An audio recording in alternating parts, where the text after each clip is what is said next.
So welcome. I'll just talk to people in the room, and welcome to this, what do we call it, special seminar today, Behind the Blue Curtain. We're privileged to have Professor Catherine Lovelock from University of Queensland joining us today, who is many things. I know her as a mangrover and also a developer of many methodologies on blue carbon for IPCC, now for the Commonwealth. Kat's going to take us a little behind the scenes. She's been in negotiations with Australian government to develop blue carbon methodologies. I guess last night when we had dinner, I remember the first time I met Kat. I just want to bring this up a little. We were in, my background's in mangroves in Indonesia mostly, and we met in Bali at what was it, a USAID training for young mangrove scientists in Indonesia. It was a 3 or 4 day course, and it was wonderful. And I just remember I'd been living there 20 years, working in mangroves and restoration, and climate change and blue carbon were in the ether for me, but I was mostly on the ground working and not contextualizing my work. And then I saw Kath gave a presentation on sea level rise, mangroves, adaptation to climate change, mitigation, all these things that they were just coming to life for me because Kat's such a wonderful teacher. And then that spread out through the whole week where young Indonesian researchers were learning. We took soil samples and went into the lab and measured carbon and built leaf litter traps and all kinds of stuff in Parancak, Bali, which was pretty interesting. Anyway, I just always happy to hear you talk, always learn new things. Welcome everybody to Behind the Blue Curtain. Thank you. Good morning everybody, and good morning to those, good afternoon to those on Zoom. So thanks for having me here today. And first of all, I would like to acknowledge the traditional owners of the land in which we meet and pay my respects to their elders, past and present. So today I'm going to talk about the process and of building a blue carbon methodology for the Australian Emissions Reduction Fund. So this process was managed by the Clean Energy Regulator of the federal government. And I first want to acknowledge all the co-authors that contributed to this. This was a kind of an unusual process for the Clean Energy Regulator in that they assembled a group of experts to help them build the abatement model that was going to underpin this methodology. And so we had 10 institutions involved from 6 states and territories. And the idea here is that the method should be broadly applicable or applicable across Australia, and that people who, and that really we needed everybody to agree that this was a good method, and to really to give it that sort of, say that gravitas, you know, like that the scientists from every, you know, from all of these institutions had signed up to help build it. Okay. My screen share is not working.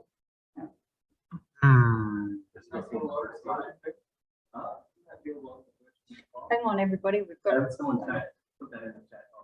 We've got a. Might just have to hide present. Yeah, that's fine. Is that any Okay, good, everybody? that's good. Yeah. Okay. I Thank you. also believe. Yeah. So if you'd like, you can use that. It's even got a laser pointer on. Oh, okay. All right, great. Okay. So a whole lot of us got together. We went to a lot of meetings. As you can imagine, we got zoomed out from this process. And of course, from Charles Darwin University, Lindsay was present and helped us think through some of these issues. And particularly, we were building on experience from other methodologies that had been developed in the past. Okay, so I want to give you just a little bit of blue carbon background, just in case you're not, you know, like reading up on this literature. So, you know, blue carbon is the term that's been given to the carbon that accumulates in, the organic carbon that accumulates in soils and biomass of coastal wetland plant communities. and it accumulates in soil particularly because those communities are really highly productive, right? And they produce a lot of roots, and that the roots and other biomass that ends up in the soil is decomposes very, very slowly, right? So it decomposes very slowly, and by virtue of that, it accumulates over time. And it decomposes slowly because those soils tend to be anaerobic. You know, they have very low in oxygen, so they basically suppress decomposition. So one of the other things that occurs is that sediments enter with tides, right? So as the tides come in, they deposit sediment, and that means that that sediment buries carbon as well, takes it out of exposure to air, right? And contributes also to this accumulation of sediment over time, right? So this is something that's fundamentally different to terrestrial environments, or most terrestrial environments, in that the soil increases in volume over time, right? Over time, and this is what this little picture on the side here is all about, is it's showing you that the surface elevation of the sediment, this is 2 sites in Moreton Bay, actually increases over the duration of this experiment. So this is 3 years of data, and in 3 years, one of these sites actually increases by 20 millimeters, right? And we sort of expect that because the evidence is in many parts of the world that wetlands, even with quite high rates of sea level rise, can keep up in some places, right? They don't always drown when faced with sea level rise. So this is an important process for carbon accumulation in sediments, and it's also an important process with respect to adaptation to sea level rise. So there's 2 really good reasons to sort of like focus on this issue, and it's this sort of accumulation of carbon through time in the soils and then in the biomass of the woody species that are in the mangroves and supertidal forests that is underlying this blue carbon methodology. So just a little bit more background is that this blue carbon sink is actually relatively small on a global scale. You know, you all know that mangroves and seagrasses and salt marshes tend to be fringing, you know, like they're not, I mean, they can be massive, but on a global scale, they're actually, you know, compared to the area of the continent of Australia, for example, they're relatively small, right? And that means that they're a relatively small carbon sink, even though they're incredibly important in the coastal zone, right? So you have to keep that in mind. I say that because, you know, there's no way that only focusing on blue carbon is going to solve the world's climate change issues, right? This is a component of it, one of the components of the solution, the solution.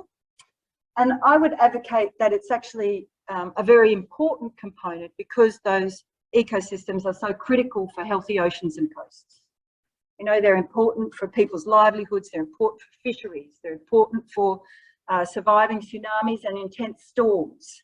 You know, like there's so many communities on the planet that depend on not only mangroves, but seagrasses and salt marshes for their livelihoods and for their the health of their coasts and communities. So the other reason why we, you know, think about blue carbon or have really thought about blue carbon is, of course, they've been converted to things like shrimp aquaculture, degraded, this is mangroves in Madagascar, and also removed. And this, you know, removed, I say this picture on the bottom is a picture from Victoria where, you know, this is a playing field. It used to be a salt marsh. After it was a salt marsh, it was a rubbish dump, and then somebody turned it into a playing field, right? So, you know, it's not just a problem for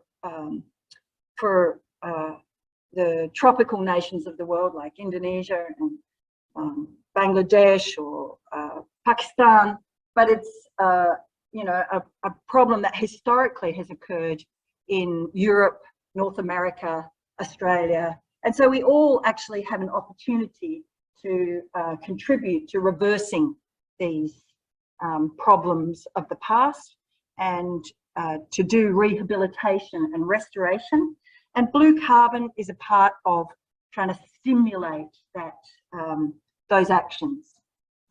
Okay, so that was like the brief background, and now I'm going to focus on the method. And this method is all about tidal restoration, recognising after a scoping exercise that was led by CSIRO that this is one of the largest opportunities for Australia in promoting or in doing blue carbon projects is to reintroduce the tide where the tide has been excluded, right? So this is, it's important to note, this is one activity that you can do that will generate Australian carbon credit units if the methodology or when the methodology is approved by the Minister. So this is an example that we offer in the methodology. And this one has been funded in South Australia. This is actually reconnection of salt ponds. And, you know, here the tidal restriction was here and it was opened. And 3 years later, you can see that the salt marsh is starting to regrow in that site and the soil carbon is accumulating and the salt marsh community looks something like this, right?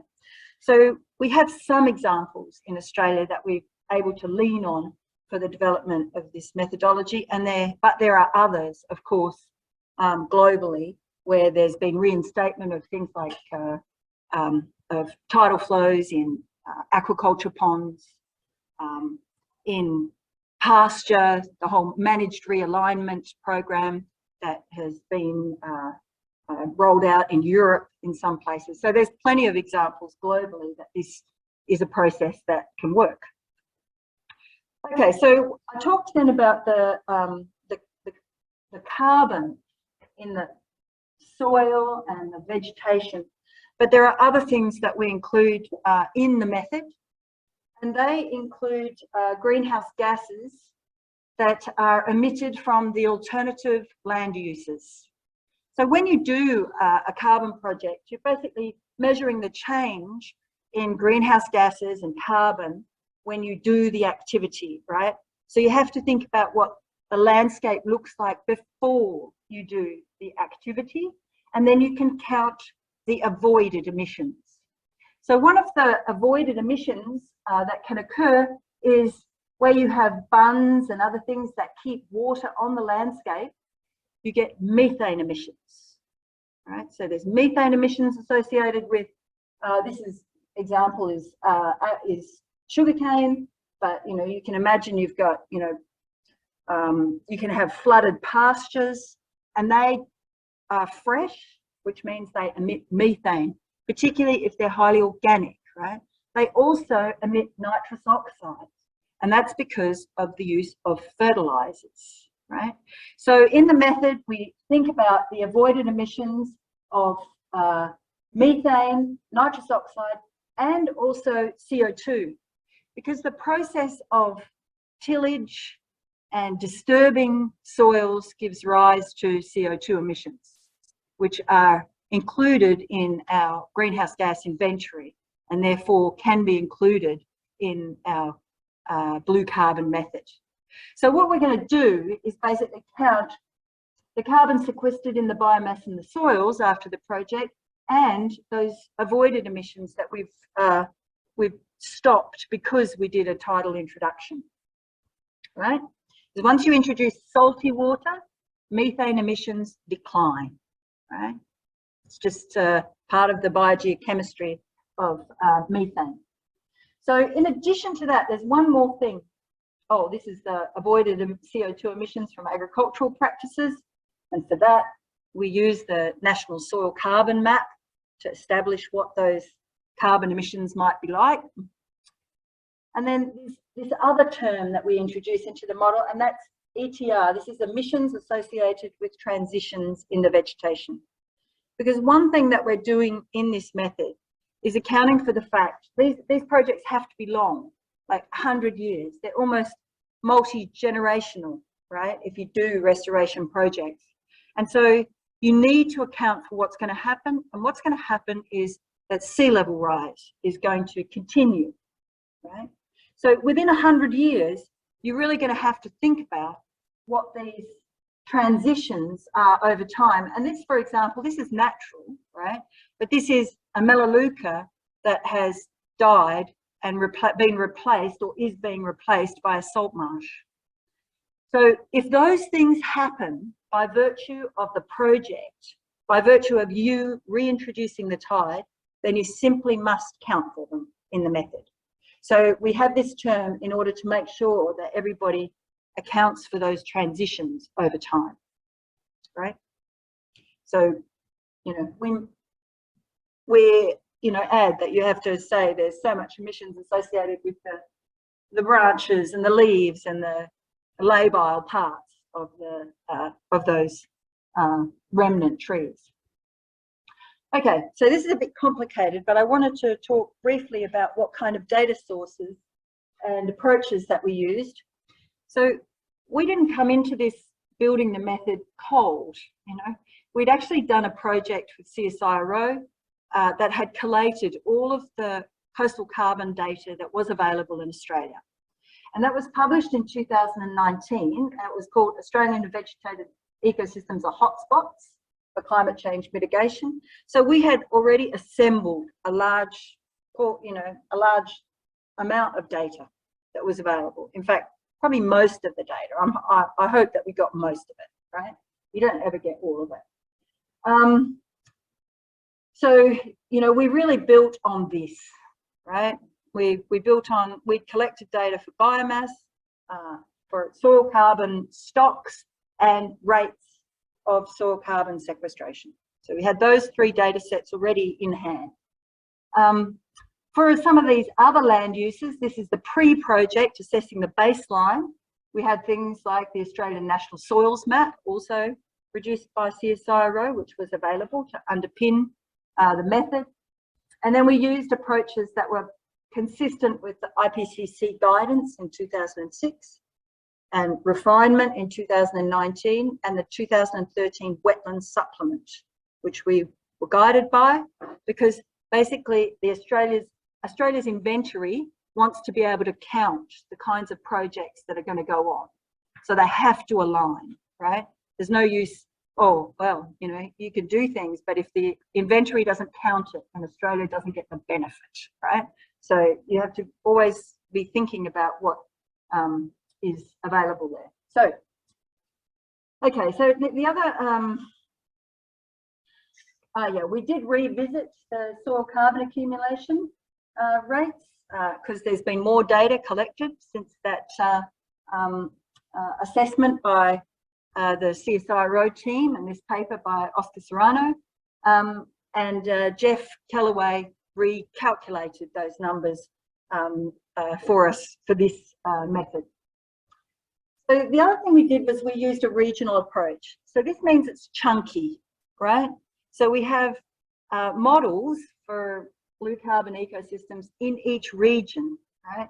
And we used the NRM regions that had been previously settled upon as the way to deliver climate change information to the regions in Australia. And we amalgamated the flatlands and, you know, basically made a temperate category, right? And this regionalisation is basically to address the fact that coastal wetlands vary over regions because our climatic, you know, Australia is a whole continent, right? So we have vast variation in rainfall, temperature, you know, sea temperature and other things. So this, for example, you know, is a mangrove in an arid, semi-arid region, and this is in the Daintree, which is in the wet tropics, right? So vegetation and biomass differs among ecosystems and regionally, and soil carbon accumulations definitely differ among ecosystems, but our data indicate that regionally we could not detect a difference. So there is one value for each ecosystem nationally, right? So you can see by that there's actually plenty of room for improvement as well, right? But with all these things, I must say, I'm a proponent of starting somewhere, and then hopefully in the future, this will have the opportunity to be improved as people do blue carbon projects and contribute data to the process. So we also had to deal with woody biomass of mangroves and also supratidal forests. I've got a slide later on, but we include the supratidal vegetation, that's Melaleuca, casuarina, and all of the plants that are associated with those communities, in recognition of the fact that sea level rise will influence them. They're adjacent to the mangroves over time, so they need to be in. And that in some regions, particularly those with high rainfall, those communities are intermixed. We're really talking about a landscape approach, and we're talking about communities that are sometimes intermingled. So we use a relatively broad definition of coastal wetlands for that reason. So what we did was we've modelled mangrove above ground biomass over time. And you can see that these are the different regions: tropical, subtropical, temperate, arid, semi-arid regions. And we're using a pretty standard growth curve that is used in the Australian full CAM model and parameterized for mangroves, right? Because we know what this mature biomass looks like. From our data set that we already collected. We know what they basically should arrive at, right? After, you know, let's say in this diagram, 50 years. So one other thing we did, of course, is that not all mangroves in every single region are going to reach that kind of mature biomass. So we have to make some basically modifications that reflect the heterogeneity within sites. And I don't know how many of you have spent any time in the mangroves, but what happens is that the seaward stands are often much taller and have more biomass. And as you go up into the intertidal, up higher in the intertidal, in many regions where you don't get much tidal influx up there, and you also don't get much freshwater influx, you end up with scrub forests, right? Or you might have like, well, anyway, so this is an example of a scrub forest, right? They're small, less than 2 meters, often low canopy cover, but still really important, right? And so what we've done is specified the kind of elevation that you might find a scrub forest, and we have cut the biomass that you're going to accumulate in those regions, right? So this is a way of being conservative. And if any of you have been involved with carbon methods in the past, the goal is actually to be conservative so that nobody is getting more credits than they deserve. And because this is a modelled approach, we're particularly asked to be conservative, right? So, you know, by modelled, I mean, I've said that is that this is not an approach that requires you to go out and measure the stems. You're going to measure extent, changes in extent in the mangrove, but the model is going to tell you how much biomass you're going to get, depending on the region and where you are in terms of elevation. Okay, and then we also have regional values of all carbon pools and greenhouse gas emissions that are, as I've said, scaled to be lower in the high intertidal zone, right? So this is the most conservative approach. Then finally, this is where we're at, is that we've got a whole of landscape approach, right? And the idea is to capture, is to sort of, in recognition of connectivity, so connectivity of water flows, fauna, also flora, because these things are distributed by tidal, the propagules and seeds are distributed in tides. We need to think about ecosystem transitions. And of course, this is also to reflect that sea level rise is going to affect that whole coastal landscape, right? So we have to think about it. And because of that, we have all of these elements in the model. So we've got seagrass, mangroves, they're either tall, they're scrub, or they're tall on the hinterland in some regions. We've got sparsely vegetated salt marsh, and that means the salt flats that have a very limited vegetation cover. We've got supratidal forests, so those that are the Melaleuca, Casuarina and others. And then we include open water, things like ponds. So all of those elements are in the model and have greenhouse gas emissions and carbon values associated with them. Right. Okay, so this is when I'm going to give you some imagination about what a project might look like, right? So we've got to do tidal restoration, and it has to be additional to any business as usual, right? So you have to do something that you wouldn't have done, right, otherwise. So let's think about it. You've got a tidal gate, and now you're going to open it. You're going to rejig the hydrology to allow the tide back in. Or you might do bund removal. You know, I'm going to talk about some of the opportunities later, but there's basic bunds and barrages that hold out the tide from agricultural land, so you might remove one of those. So one of the first things that the method asks you to do is a hydrological assessment, right? And this is about mapping where the water's going to go, where you think your communities are going to end up, your plant communities, coastal wetland communities. You've got to map your boundaries, elevation, and any ecological communities that might be at risk. You have to deal with the details of what the tidal restriction device is and how you're going to modify it. You're going to have to deal with projections of inundation with the project and also with sea level rise. So you have to think about that.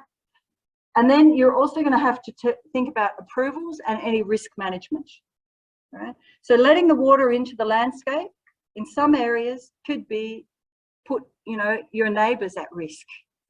And so you simply got to deal with those issues, right, when you're thinking about a project. And then you're going to define carbon estimation areas. And these are areas in your project that you think are relatively homogeneous for various reasons, and you're going to apply the model to those areas, right? So this example here, so this is a, you know, like a bend in the river, and the different colours here are could represent different elevations, right? So this red one is low elevation and everything, the white one is the highest elevation in the intertidal. And so you're going to have to produce a map that's like this, right? And this is going to tell you what you think is going to happen to generate your carbon abatement, right? Okay, so you're going to have to, this is an important part of the method, and there's a supplement that's basically going to describe all of these processes.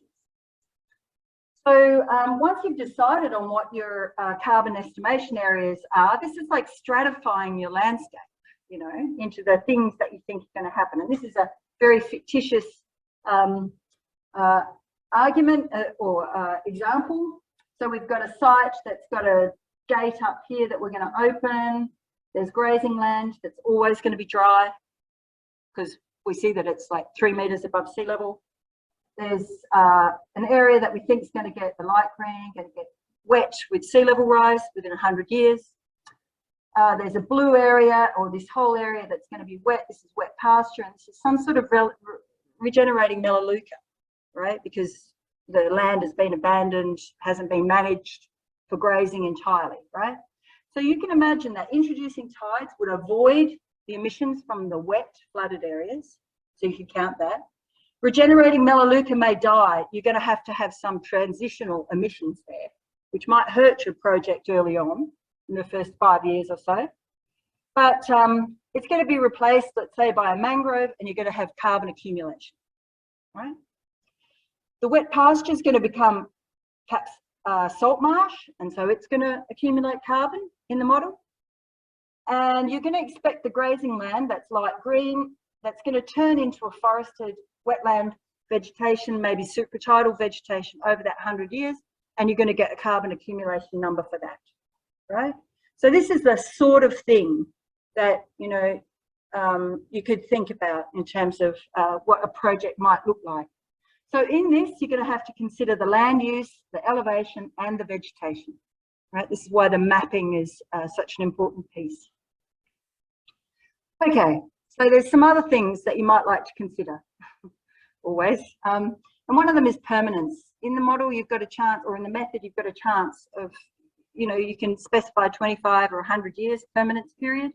And basically, these permanence periods, if you shorter one, you get a discount. They apply a discount because there's no guarantee it'll be there for 100 years, right?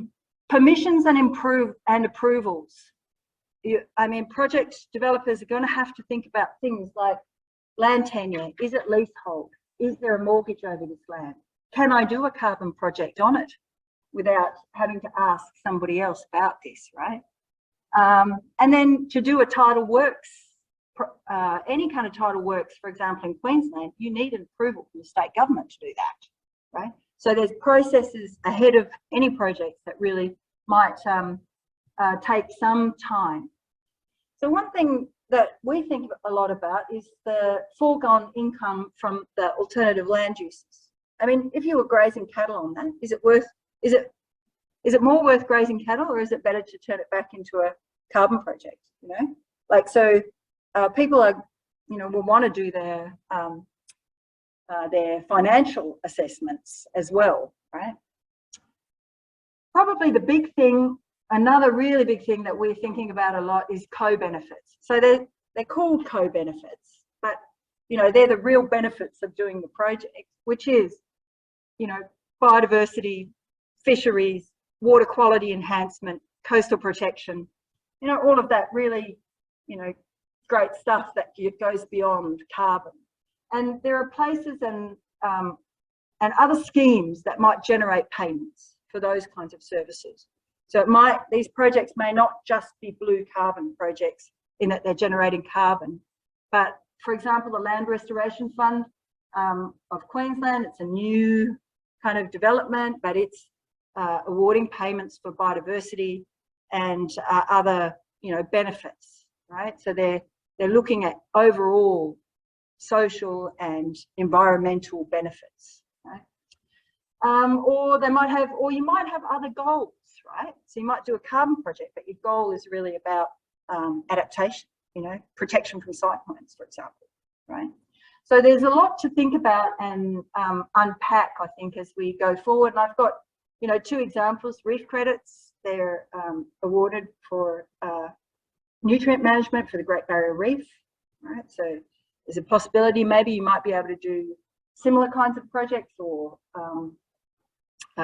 together, maybe. And then there's this new, you know, mechanism that's being developed called cattery credits, right? So you might be able to, there are other things happening. That's what I'm trying to say, that you should really keep your mind on. Okay, so to calculate this part is what, you know, this is the process of how the model works. You calculate the carbon stock change for each carbon estimation area for whatever reporting period it is. You add to this any avoided emissions.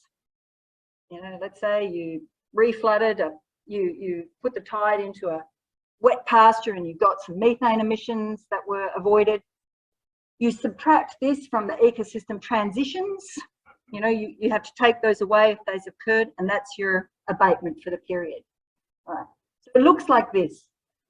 And I won't run you through the numbers, but, you know, there's other little bits and pieces, the sequestration buffer, depending on permanence and whether you've got all of the land that's going to be affected by the project inside the project boundary. There's some interesting things that go beyond the actual model, right? This is the method that's being articulated. You have to account for your fuel emissions if you've been using heavy machinery, if you've been, you know, recontouring the site, for example, with earth works. What else? There's carryover. That'll be fine. And then this one, the greenhouse gas emissions, of course, you're adding everything from the baseline, flooded areas, nitrous oxides, CO2 from agricultural soils, to what you're getting in the project, plus the transitions. Okay. So to simplify all of that, because it looks crazy, right? And if you're not a carbon person, you get frightened and you think, oh my God, that's too high. But basically what we've done is to create a nice, handy Excel tool that the department has called BlueCam as a reflection, I think, of the tool that's used in the terrestrial environment, which is FullCam. And it requires a number of data inputs: tidal range, elevation of your carbon estimation areas, land uses, vegetation types, transitions, permanence periods, fuel use, right? So basically it puts all of that together and it looks something like this. I was going to get brave and do it, you know, real time on the computer, and I thought, oh no, I'm not that brave. It's too hard. In an unknown computer. So you put in the dates, permanence, tidal range. You've got 100 hectares at 1 metre AHD. It's at the top of the tide if your tidal range is 2, right? So you're right at the top of the tide. The tidal introduction occurred, yes. What was it? It was a sugarcane field. It turned into a mangrove. The vegetation's 5 years old, right? So that all goes in there. And then basically it tells you this is the avoided emission, this is the carbon sequestered, this is the carbon sequestered in soils, this is your net abatement. Okay, so it should be theoretically very simple. All right. So of course you've got lots of CEAs. You know, the calculator has 100, right? Because as things evolve over time, you can imagine that you delineated one CEA, one carbon estimation area, and you thought it was going to be a mangrove, but actually half of it is a salt marsh and the other half is a mangrove. So you have to split that to reflect that vegetation change didn't turn out exactly the way you thought it would, right? So this is the way the project will progress. So you might split it at year 5 because you've got mangroves recruiting on one side and salt marsh on the other. But at year 15, you might have mangroves on all of it, right? So you need to, you know, like over time as you report, and this is the tool that will help you sort of summarize that abatement. Okay, so this little bit here, I want to talk about some of the opportunities. We have done some modelling about opportunities, and this is for the wet tropics in Queensland. So we looked at grazing and sugarcane land. Low elevation, the land had to be below the highest astronomical tide. The land had to be a prior wetland, whether it was a mangrove or a salt marsh or a supratidal forest, it had to be mapped as a prior wetland. We looked at the benefits from carbon. We looked at biodiversity by looking at connectivity of those land parcels to creeks, to waterways. And we looked at what the possible water quality benefit would be if we assume that that wetland is going to reduce nitrogen into the environment. We identified, and this is the work of Valerie Hagar, we identified 5,000 hectares over 316 sites in the wet tropics that would be good candidates for restoration under the current carbon price, taking into account the foregone income from grazing or sugar. And we worked out that actually that amount of land, that 5,000 hectares, could be doubled if the payments were higher or there was other payments for other ecosystem services, right? So this is the kind of analysis we're interested in doing, and we have a preliminary NESP, National Environmental Science Program project to roll this out in some other areas. So we're supposed to do a case study in Northern Australia, and we are trying to think about where that might be, right? So if you have any input for me, then please let me know. We've got we identified here in this region many small land parcels that might be challenging to scale up. So I think there's some issues that have to be dealt with, and we might be talking about how to aggregate projects as we go forward. So the other places that we might look at carefully for these sorts of projects are historically drained and bunded landscapes. So where the landscape has been, where tides have been removed, right? The influence of tides have been removed. And actually drainage schemes, historical drainage schemes have occurred in all states. In Western Australia, they have 5 drainage districts. In Victoria, there are some on the coast. In New South Wales, with sugarcane, like Queensland, it's been extensive, right? So there are opportunities. We know also that pasture that's created by removing the tidal influence by barrages and bunds is very common in Queensland. In some regions, maybe there's 50,000 hectares of that land use. They're not mapped in Western Australia or the Northern Territory, but that also might be an opportunity, right, for carbon projects. And we're really going to need to examine the profitability of that kind of action. So because we're in Darwin, I wanted to introduce this example. This is a station that's owned by an Indigenous community, and they run it as a tourism and cattle venture. And they have removed a bund to allow the tide back in, mainly for weed control, right? Because introducing the tidal waters, even though they're not really salty, basically can remove a lot of weeds that they're spending a lot of money controlling, right? So this is, I think it's not a carbon project, but it's certainly a demonstration of kind of projects that people might think about.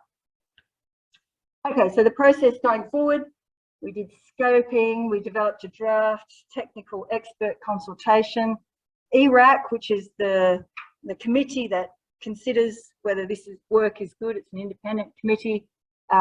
We've been through that process, and they gave it they recommended that we can go to public consultation.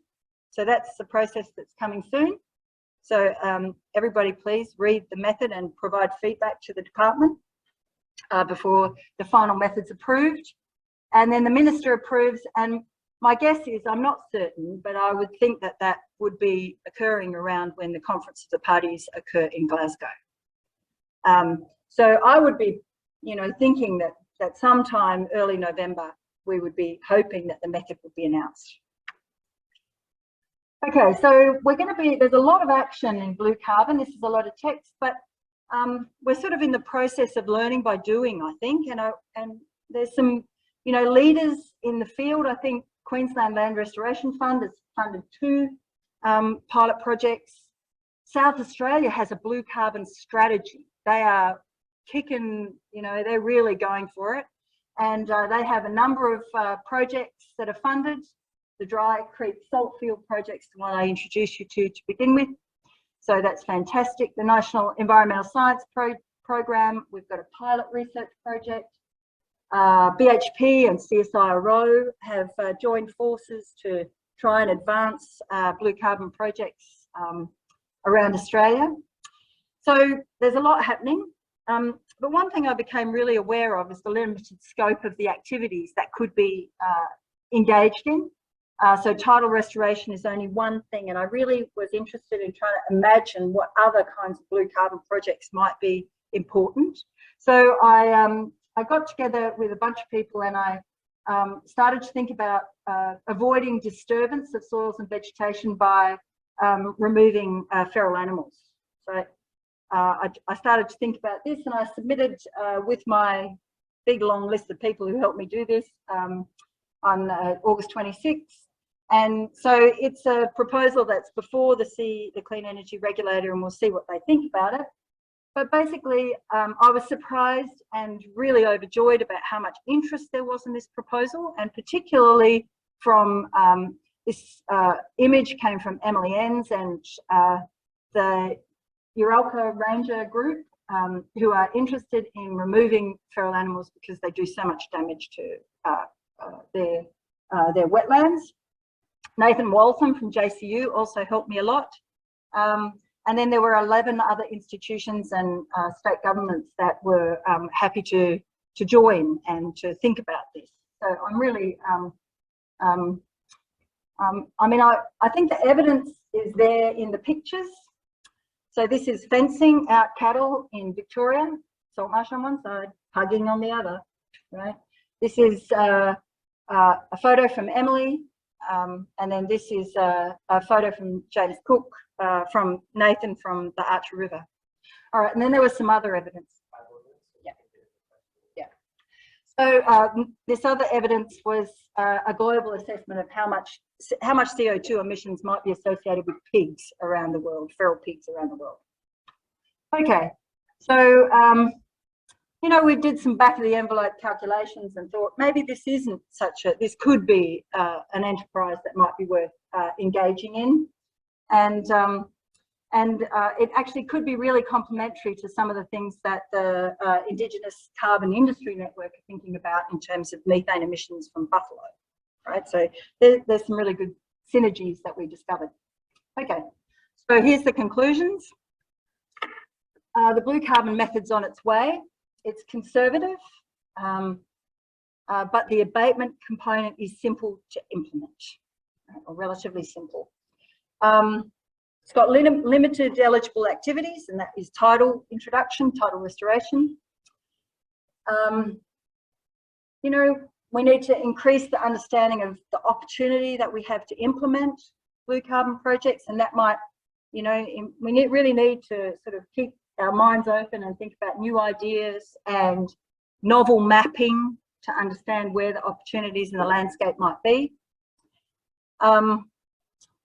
We need pilot projects, more projects, basically, to test all of the parts, test all of the working parts, the implementation, the permitting, the aggregation, all manner of parts of the process. The value of co-benefits is really important, right, and can't be understated. And then, you know, I think the onus is on all of us to keep thinking about new ways that we could do blue carbon projects. Okay, and I think that is it. Questions? I guess you're asked for some questions where you could trial stuff in the territory. You know, example was on ponded pastures. So out in the Mary River system, there's a couple of pastoral properties that provide on funds and things for years. But then the Lagoon Station actually has a very water has flows. Some stations down on the Mary River may or may not resist the idea, but some of them are chasing greenwashing, for a better term. So it's possible.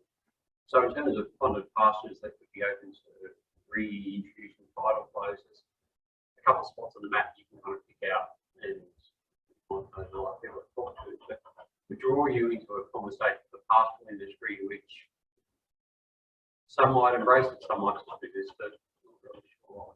It's on local knowledge to work out individual approach to see if they can open.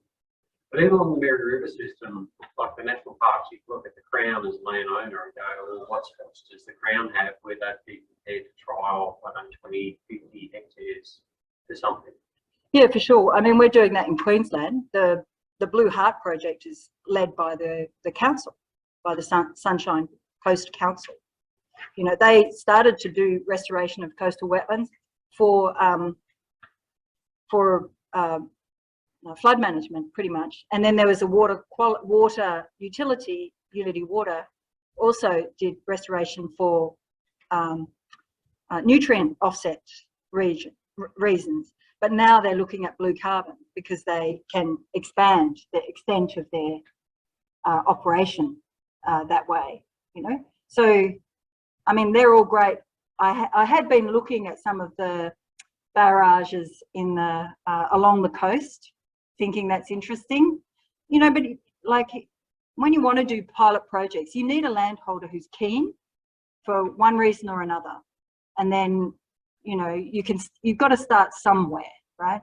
But I mean, I'm sure in parts of the landscape, the pastoral landscape, that people will go, no, you know, beef is worth much more. And we spent a lot of time getting rid of the tidal water and we don't want it back, right? So that's possible. But that doesn't mean everybody will feel like that. And one of the big things that we've been thinking about in Queensland is that in many areas, regions, the sugar mills are closing. They don't have the volume, you know, they don't have the capital to upgrade. You know, the land is transitioning to other land uses. And in those circumstances, carbon becomes something that's really quite interesting because they've got land, failing infrastructure, and the sugar industry is sort of, you know, the mill is already closed. The mills have closed in many regions in Southeast Queensland. Yeah. Questions from online? Great. So we have a few questions in the chat. I'm going to start with a two-part question. It looks long in the chat. I'm not sure what it's to say. From Veronica Diller at ACR. So thanks for a very clear talk. Two questions. I'm very conscious of the large amount of effort, high cost, and high level of technical skills involved in creating Australia's inventory and mechanisms, and the richness of cast top is yet another example. Many of our partner countries in the global south will struggle to build and maintain inventories and mechanisms like ours. We see opportunities to do this work more simply in other countries or to leverage the detailed work done in Australia to accelerate and simplify the process elsewhere. I'll do the next question next. Thanks, Veronica.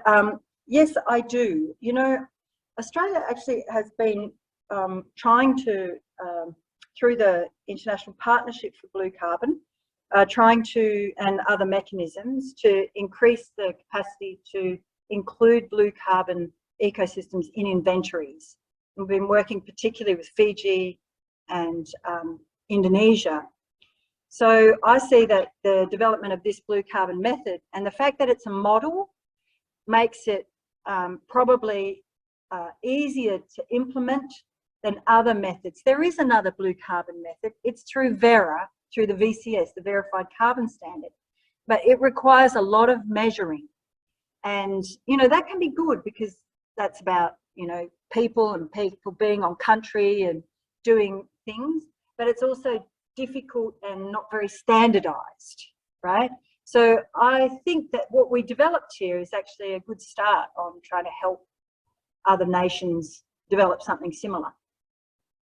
The second part, and then we'll go to the audience and then back to the chat. We might go over on question and answer, everyone. So feel free to, if you have to be somewhere else, log out or stand up and walk out or sneak out.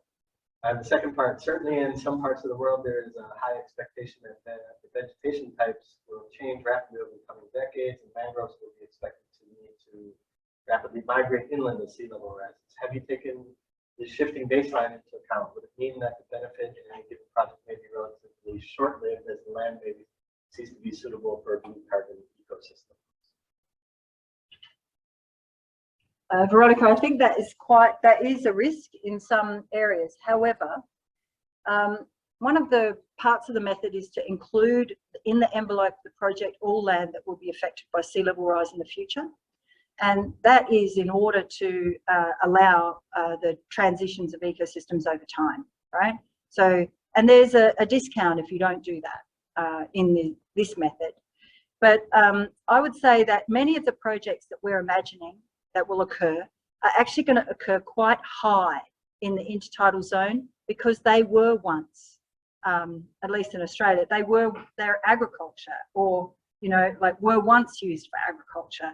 So it's likely that they will be safe from sea level rise, from actually reaching mean sea level. It could take 100 years for most of those places to reach mean sea level, which would put them in the realm of being drowned, right? So I actually think that the risks for land that was agricultural are actually quite low, you know.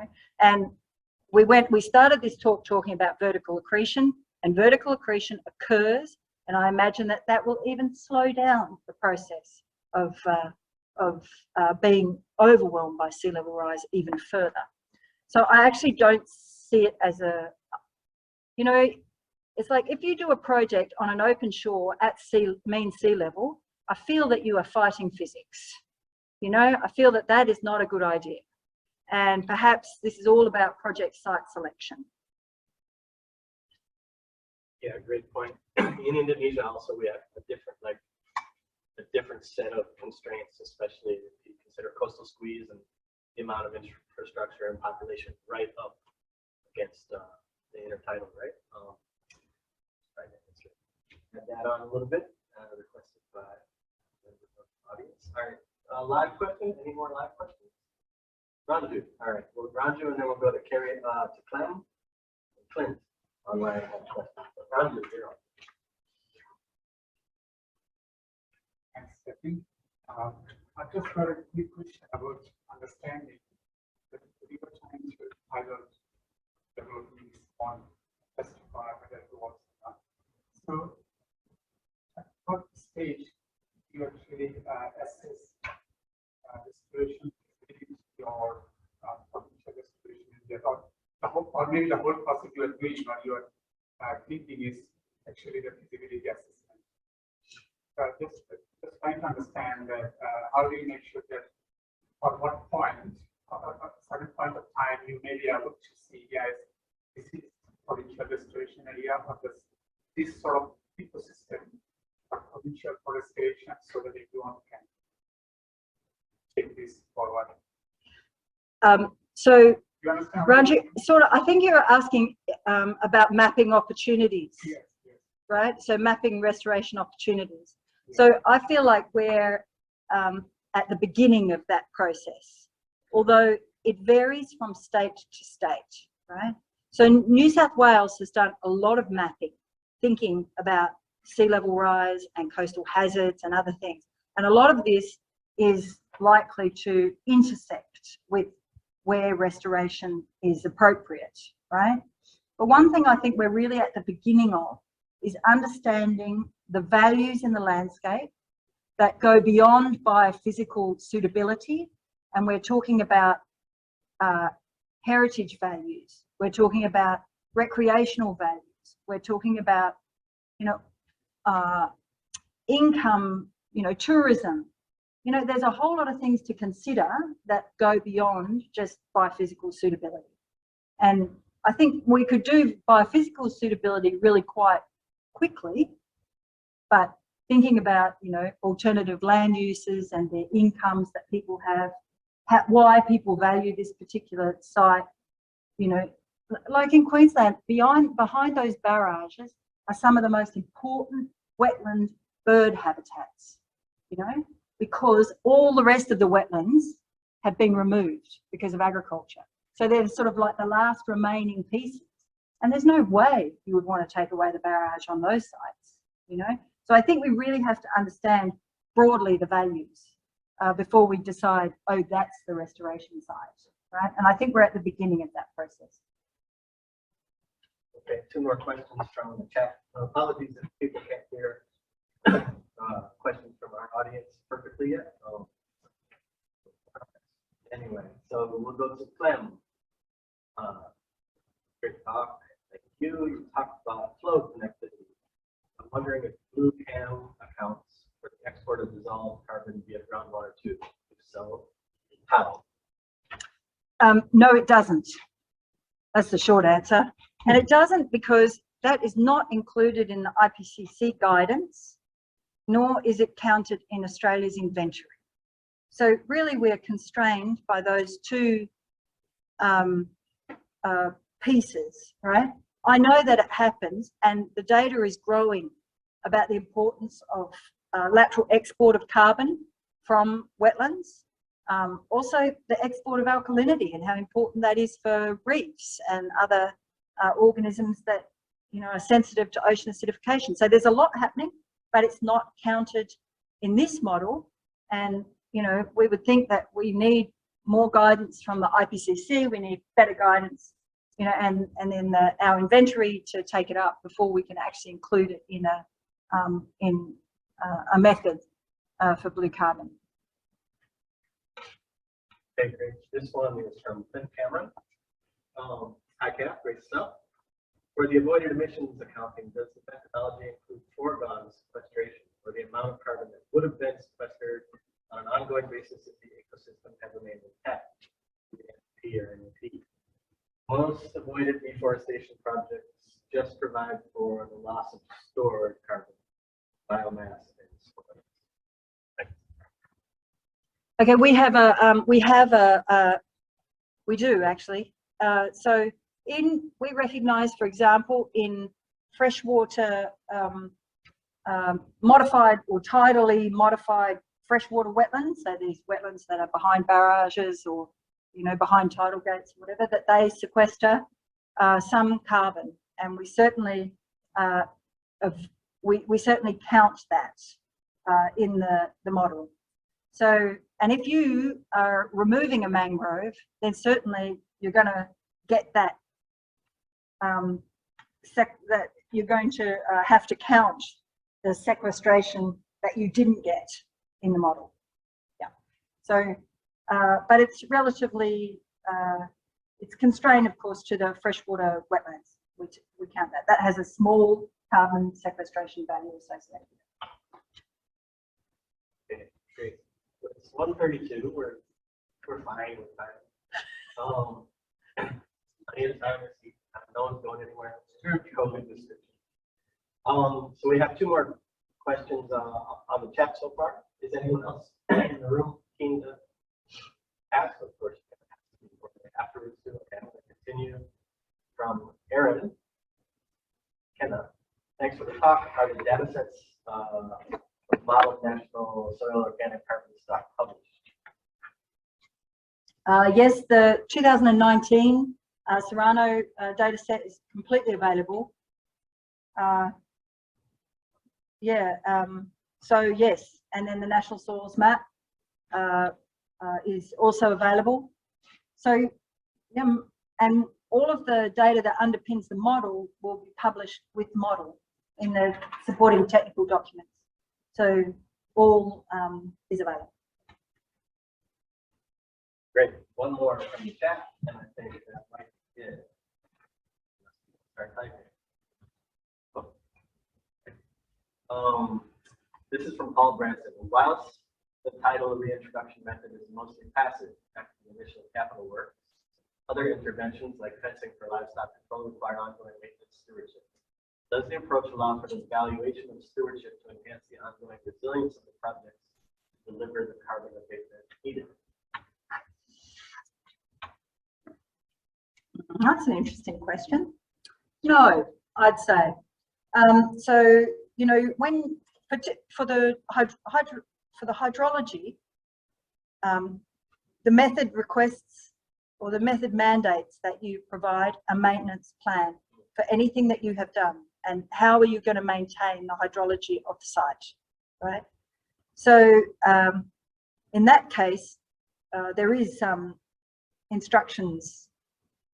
In terms of fencing, that one doesn't come up. But, you know, that's a really good thing to include in the feedback to the department in the public consultation phase. I would say that that's one of the, they're the kinds of things that would be really awesome to have people's feedback on. You know, people have experience and who have ideas about how these things should work. Thank you very much. Here you go, Paul. A little homework for you to read and comment publicly on the development. Okay, that's all we got on the chat so far as I can tell. More comments and responses from people who ask questions, and I'll share that with Kat. From my end, I'll just say that this talk was recorded, so if you're interested in the recording, please email us, I guess, me, and we'll get you a link to this talk. And I don't know, I didn't get a time. I'm going to look at the recording again and think more deeply for sure about this and the implications on work abroad, but also here in Australia, which I'm starting to get engaged with. And I guess on behalf of CDU, Charles Darwin University, REAL, we're just so happy to have you make time. We just talked about this last week, and all of a sudden you're here, and now it's over. But thanks so much for sharing all this, taking us behind the blue curtain, as it were. A title which I hope turns into paper someday, or a little note to science, a note to nature, or something like that. Yeah. But maybe so instead of just thanking you like we all will, I'll give it to you for a little closing remark if you'd like. Thank you. No, Well, thank you very much to my hosts. It's awesome. Always love to be in the territory, and you know, we have I think a great community and great opportunity here, and I think it's, you know, closeness to so many other nations is really important as well. So thanks very much, Ben. Thanks, Lindsay.